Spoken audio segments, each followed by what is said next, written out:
नमस्कार दोस्तों स्वागत है आपका वर्मा लर्निंग पॉइंट चैनल में। और इस चैनल पर देख रहे हैं आप इतिहास से संबंधित महत्वपूर्ण question word liner GK questions. देखिए इतिहास से संबंधित क्वेश्चन नंबर 1, वेदों एवं वेदांगों की संख्या कितनी है? वेदों की संख्या 4 है और वेदांगों की संख्या 6 है। वेद तो आप जानते ही हैं 4 कौन से हैं, ऋग्वेद, यजुर्वेद, सामवेद और अथर्ववेद। नेक्स्ट क्वेश्चन देखिए, उपनिषद की संख्या कितनी है? उपनिषद की संख्या जो है, जो दार्शनिक हैं, उपनिषद जो हैं दार्शनिक हैं, उनकी संख्या 108 है और प्रमाणिक हैं 13 प्रमाणिक हैं। उनमें से 108 संख्या है और 13 उनमें से प्रमाणिक है। नेक्स्ट क्वेश्चन देखिए, पुराणों का अध्ययन करने वाला प्रथम मुसलमान था। पुराणों का अध्ययन करने वाला प्रथम मुसलमान कौन था? वो था अल बरूनी था। पुराणों का अध्ययन करने वाला प्रथम मुसलमान जो था वो अल बरूनी था। नेक्स्ट क्वेश्चन देखिए, उपनिषद विषय वस्तु है। उपनिषद जो विषय वस्तु है वो दर्शन की है, दर्शन की विषय वस्तु है। जैसे मैंने अभी बताया था आपको कि उपनिषद जो है दर्शन की विषय वस्तु है। नेक्स्ट क्वेश्चन देखिए, ब्राह्मण ग्रंथ संबंधित हैं। ब्राह्मण ग्रंथ जो संबंधित हैं वो कर्म कांड से संबंधित है, कर्म कांड से ज़्यादा संबंधित हैं ब्राह्मण ग्रंथ। नेक्स्ट क्वेश्चन देखिए, सबसे प्राचीनतम वेद है। सबसे प्राचीनतम वेद जो है वो ऋग्वेद है और ऋग्वेद है और उसमें कितनी है? 1028 सूक्त हैं। उसमें 1028 सूक्त हैं ऋग्वेद में। नेक्स्ट क्वेश्चन देखिए, गद्य एवं पद वाला वेद है। गद्य एवं पद वाला जो वेद है वो यजुर्वेद है। गद्य एवं पद वाला जो वेद है वो यजुर्वेद है। नेक्स्ट क्वेश्चन देखिए, शतपथ ब्राह्मण संबंधित है। शतपथ ब्राह्मण जो संबंधित है वो यजुर्वेद से संबंधित है। शतपथ ब्राह्मण जो संबंधित है वो यजुर्वेद से संबंधित है। नेक्स्ट क्वेश्चन देखिए, तंत्र मंत्र संग्रहित वेद है। तंत्र मंत्रों का जो वर्णन है या संग्रहित है उसमें वो है अथर्ववेद में। अथर्ववेद तंत्र मंत्र से संबंधित है।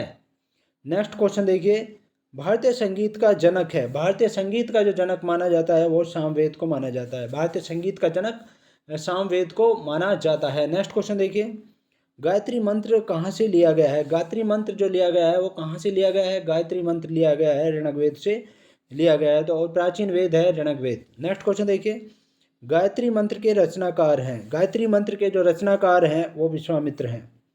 गायत्री मंत्र के रचनाकार विश्वामित्र हैं। नेक्स्ट क्वेश्चन देखिए, गायत्री मंत्र समर्पित है। गायत्री मंत्र किसको समर्पित है? वो सावित्री देवी, सूर्य देवता सावित्री देवी को समर्पित है।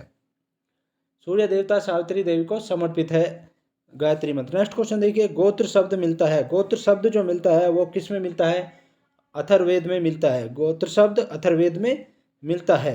नेक्स्ट क्वेश्चन देखिए, भागवत धर्म के प्रवर्तक थे। भागवत धर्म के जो प्रवर्तक थे भगवान श्री कृष्ण थे। भागवत धर्म के प्रवर्तक भगवान श्री कृष्ण थे। नेक्स्ट क्वेश्चन देखिए, भक्ति आंदोलन का प्रारंभ हुआ था। भक्ति आंदोलन का जो प्रारंभ किया था अलवर संतों ने किया था। भक्ति आंदोलन का प्रारंभ अलवर संतों ने किया था। नेक्स्ट क्वेश्चन देखिए, आर्यों के जानकारी का स्रोत है। आर्यों के जो जानकारी जो मिलती है वो हमें ऋग्वेद से मिलती है। आर्यों की जानकारी हमें ऋग्वेद से मिलती है। नेक्स्ट क्वेश्चन देखिए, ऋग्वेद में सर्वाधिक बार वर्णित नदी है। ऋग्वेद में जो सबसे ज़्यादा वर्णित नदी है वो है सिंधु नदी का वर्णन ज़्यादा है। नेक्स्ट क्वेश्चन देखिए, ऋग्वेद में वर्णित सबसे पवित्र नदी।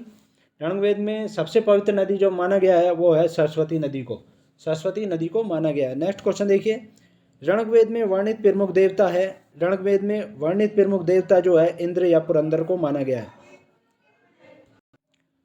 नेक्स्ट देखिए, ऋग्वेद में सबसे बाद में निर्मित मंडल है। ऋग्वेद में सबसे बाद में जो निर्मित मंडल है वो 10वां मंडल है।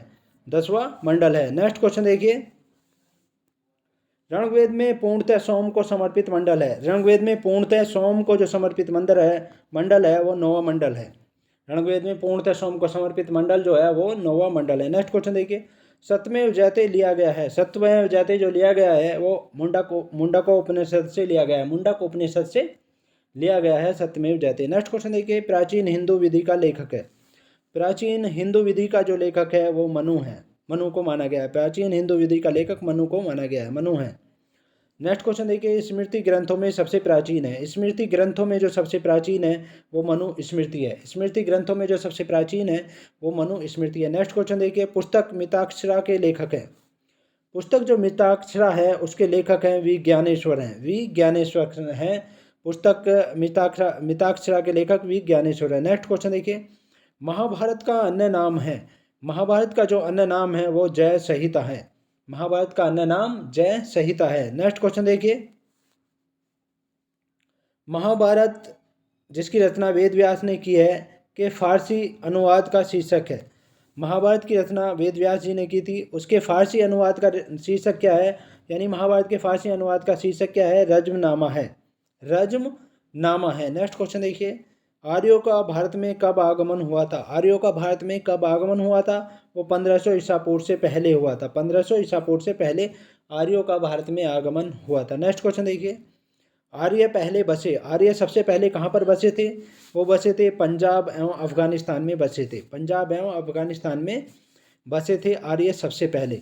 नेक्स्ट क्वेश्चन देखिए, रणग वैदिक आर्यों की भाषा थी।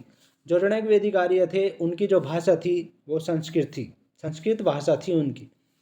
नेक्स्ट क्वेश्चन देखिए, आर्य लोग भारत आए थे। आर्य लोग जो भारत आए थे वो कहाँ से आए थे, मध्य एशिया से आए थे। मध्य एशिया से आर्य लोग भारत आए थे। नेक्स्ट क्वेश्चन देखिए, शून्यवाद का प्रतिपादक है।